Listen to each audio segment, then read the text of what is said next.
Okey, misi kita hari ni adalah hantar kek dekat pengetua ataupun guru besar sekolah Puncak Alam ni. Lepas tu kita akan tanyalah dekat cikgu-cikgu yang sporting ke kan. Kita tanya macam mana nak jaga mata, macam mana kita ambil tips dia kan. Makan, ambil lutein, zeaxanthin punya suplemen ke. Kalau cikgu tu sporting jawab, kita bagi sunglass see-through. Okey, sekarang saya dekat sekolah Puncak Alam. Kita ada soalan lah sekarang. So, kita dengan Encik. Saya Safwan. Okey, Cik Safwan. Macam mana Cik Safwan jaga mata semasa menjadi cikgu? So kalau yang ni selalu jaga pemakanan lah, dan saya buat spek yang tak masuk sangat cahaya. Oh, okey. Encik tahu tak lokasi kedai kami dekat mana? Tahu? Ada kat sebelah Lotus tu. Oh, betul. Okey, Assalamualaikum. Hari ni kita bersama dengan Cikgu Badrul Amin, guru besar SKPA Fasa 2. So, sama juga macam sekolah sebelumnya, kita akan tanya beberapa soalan lah dekat cikgu untuk bagi sedikit hadiah lah. Okey, untuk soalan yang pertama, macam mana cikgu kena pasti kalau ada murid yang rabun dekat dalam kelas? Yang pertama, biasa budak tu akan tanya cikgu sendiri. Dia memang tak nampak. Dia minta duduk depan.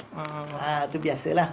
Dan satu lagi, memang tiap tahun pusat kesihatan akan datang buat cek mata lah. Itu sekolah yang panggil ke memang pusat kesihatan sendiri? Dia punya rutin kalau tak silap. Dia memang akan. Okey, yang kedua, cikgu tahu tak lokasi praktis kita kat mana? Dekat atas apa? Puncak Bestari ke apa? Betul. Sunglass daripada mata optometris dengan voucher. Okey, hari ni kita ada bersama tetamu special kita dengan PKP SMK Puncak Alam 1. Saya Cikgu Norzi. Cikgu Norzi. Okey, hari ni kita ada 2 soalan lah untuk cikgu. Kalau cikgu pas jawab soalan kita bagi sunglass ni lah kepada Cikgu Rozi. Okey. Sepanjang cikgu mengajar ni kan banyak gunakan mata. Menanda kertas, membaca laptop, banyak lagi lah aktiviti mengajar dan sebagainya. Macam mana cikgu jaga kesihatan mata cikgu sepanjang cikgu mengajar daripada awal karier sampai sekarang? Yang pertama sekali, saya memastikan jarak antara bahan bacaan dengan mata saya itu dalam keadaan yang selesa lah. Yang keduanya, saya memastikan setiap 45 minit saya membaca, saya akan ada masa 10 minit untuk rehat. Itu memang saya buat daripada dulu lah.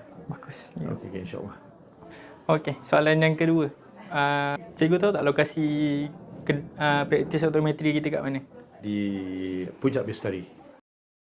Bagus. Okey cikgu. Ini hadiah untuk cikgu. Alright, terima kasih. Sunglass. Ni boleh pakai bawah panas. Okey.